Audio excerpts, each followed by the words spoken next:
Olá pessoal, essa é a nossa aula sobre material para desenho técnico. O plano de ensino da disciplina de desenho técnico elenca como material básico lápis e apontador ou estilete, ou lapiseira e grafite, borracha maciça, calímetro triangular de precisão de 30 centímetros. Depois eu relativizo a seguir, vocês verão, poderá ser 15. Jogo de esquadros 30, 60, 90 graus e 45, 45, 90 de acrílico sem escala, compasso de precisão, transferidor acrílico, de acrílico, folhas de papel A4 para desenho de 75 gramas e 140 gramas, cola, tesoura, estilete, 2 pastas, sendo uma para armazenamento do material de desenho e outro para organização dos trabalhos. Eu farei uma leitura comentada agora, mais detalhada, ilustrada, veio a palavra. Eu farei uma leitura ilustrada desse material e observo o seguinte: as marcas dos produtos que aparecerão nas imagens são ilustrativas apenas.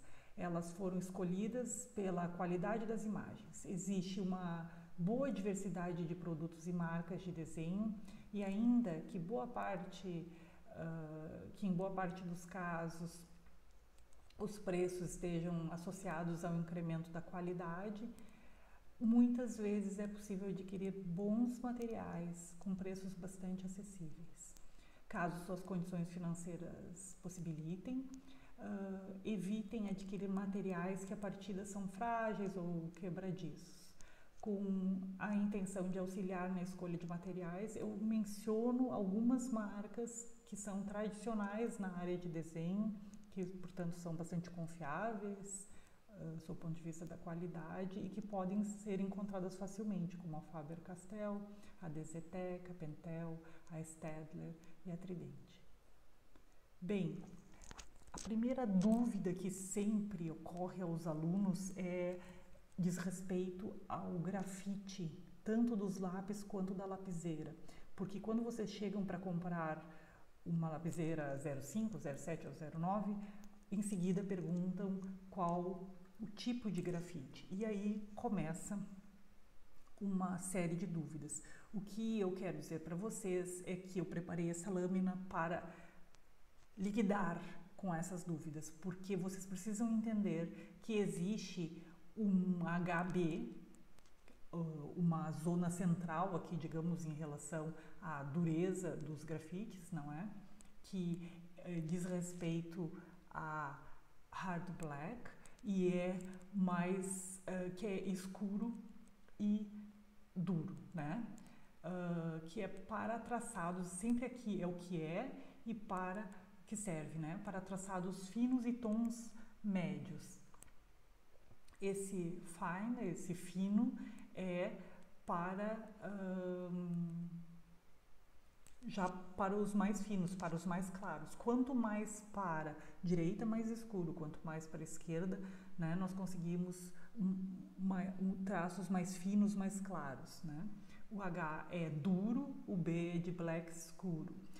O H é para traçados mais finos de maior precisão. Então acompanhem aqui comigo. A partir do HB, quanto mais para a esquerda, mais precisão e mais fino será o traço. Pode ser o traço, porque isso depende muito da habilidade do desenhista, não é?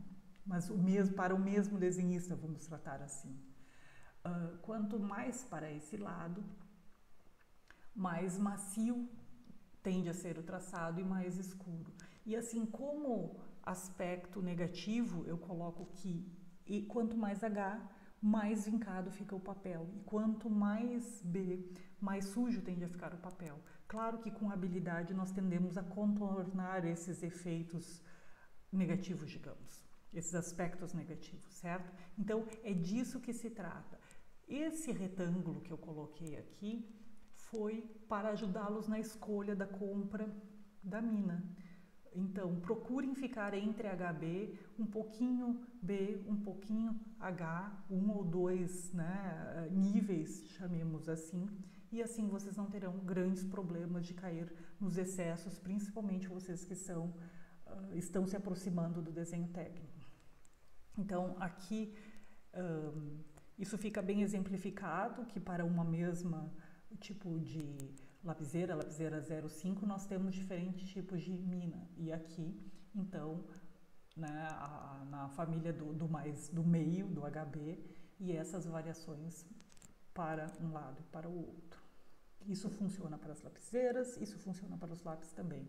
Falando em lapiseiras, escolham a lapiseira que melhor convir aos bolsos de vocês, mas saibam que nós trabalhamos em desenho técnico com traços finos, médios, né, e mais grossos. Então, essas lapiseiras, quanto menor, quanto esse número, milímetros, né, menor é essa espessura do desenho. Então, se vocês quiserem comprar 3 lapiseiras, eu recomendo que comprem 03, 05, 07, 05, 07, 09, enfim, eventualmente pulando uma delas como 03. Eu não recomendaria pular a 05, né? Eu diria assim, a eliminar uma, não eliminem a 05, certo? Bom, o escalímetro é um instrumento de medição de precisão, sobre o qual nós falaremos mais na aula de escalas, e dentre os tipos principais eu coloquei 3, depois na aula de escalas eu explico os outros 2, e recomendo o tipo número 1, pode ser do número de 15 centímetros ou 30 centímetros, tanto faz. Desde já saibam que isso é um instrumento de medida, não é um instrumento para desenhar, não é um instrumento para colocarmos ponta seca, é um instrumento que pode durar bastante tempo se vocês tiverem cuidado. Quanto ao transferidor, pode ser de 180, pode ser de 360, podem comprar um menor, não precisa comprar porque ele tem, existem diversos diâmetros, não é? É um instrumento que vocês usarão pouco, diferentemente dos quadros que vocês usarão bastante. E o recomendado é que não exista graduação, que seja um jogo de esquadros, e eu sei que é um jogo de esquadros quando a hipotenusa do 45-90 é igual ao cateto maior do 30-60-90. Fiquem à vontade para escolher o tamanho desse jogo de esquadros, sabendo que normalmente nós trabalharemos numa folha A4. Deem uma olhadinha nas normas, vejam o tamanho da folha A4, já aproveitem esse pretexto para abrir as normas, e aí vocês verão que não precisam de quadros muito grandes. Quanto a compassos, nós temos uma gama enorme de compassos. É uma escolha sempre difícil, e aqui eu faço alguns comentários para ajudá-los nessa escolha. Existem materiais de compassos de diversos materiais. Alguns têm esse controle de abertura central, outros não, mas o que importa é que vocês consigam fechar um círculo com precisão. Então, o ideal é que vocês testem o material, mas nem sempre isso é possível. Então, para isso, já que a nossa gama de compassos é enorme, eu sugiro que vocês fiquem com os compassos metálicos e que eventualmente ele tenha algum tipo de extensor.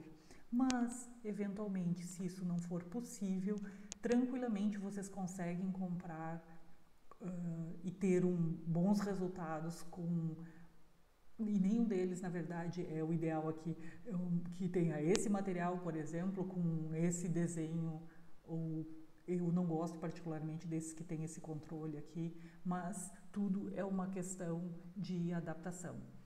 Desde que esse compasso feche um círculo com precisão, é o suficiente para nós.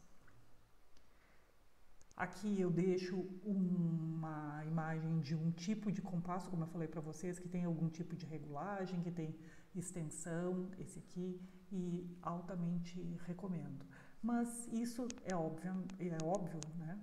somente se estiver ao alcance do bolso de vocês, senão vocês podem comprar um mais simples. Quanto aos papéis, nós vamos trabalhar essencialmente com papel sulfite, com as gramaturas de 75 e 140 gramas, 140 gramas mais para fazermos exercícios de apoio, e no geral com 75 gramas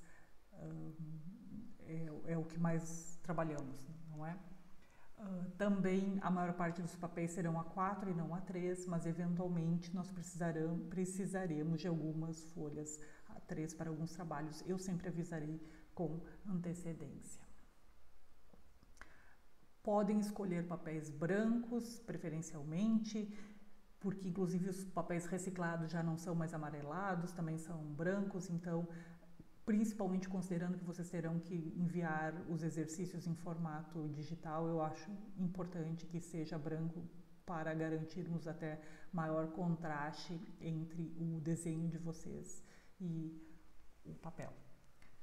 Esses materiais diversos aqui eu coloquei porque alguns são complementares, nem estão no plano de ensino.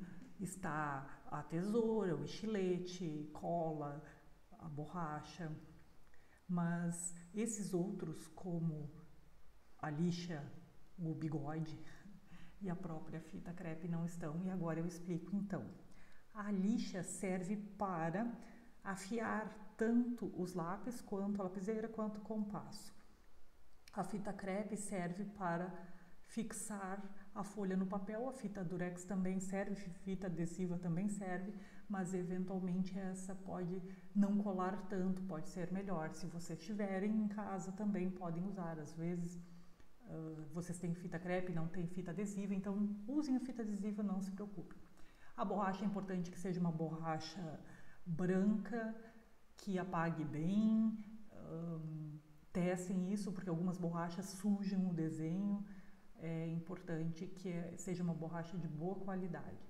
E essa escova pode ser também um pano, muitas vezes nos ajuda, porque quando nós desenhamos e desenhamos bastante, as nossas mãos podem ficar suadas, podem ficar sujas do grafite, da própria gordura natural das mãos, da própria oleosidade natural das mãos, a folha tende a ficar suja, e quando nós passamos as mãos, às vezes nós sujamos a folha. Se nós temos uma escova ou, como eu falei para vocês, um pano limpo e seco, nós conseguimos manter a nossa folha mais limpa, o nosso material mais limpo também. Eu sugiro sempre pastas separadas para organizar os materiais feitos e os trabalhos feitos e os materiais, mas aqui fica a título de sugestão. Encontrei recentemente essa prancheta, que também não consta no plano de ensino, mas eu achei importante colocar porque eu vi que existem de vários tamanhos, tamanho A3, tamanho A4, até maiores, diversos materiais, MDF, de fórmica, algumas são mais baratas, e me ocorreu dizer que nesse momento em que vocês estão trabalhando em caráter remoto, não têm acesso aos ateliês, muitas vezes tem bancadas de trabalho irregulares, eventualmente esse tipo de material pode ser útil para vocês, e como eles são relativamente baratos, eu vi alguns com valores em torno de R$30, eventualmente pode ser um investimento que vale a pena. Isso fica a critério de cada um, é uma sugestão, certo? Não tomem como uma obrigatoriedade. Bem, eu tirei as imagens dos sites de vendas e a nossa próxima aula não é tudo, mas eu diria que é uma introdução ao assunto normas técnicas. Certo, pessoal?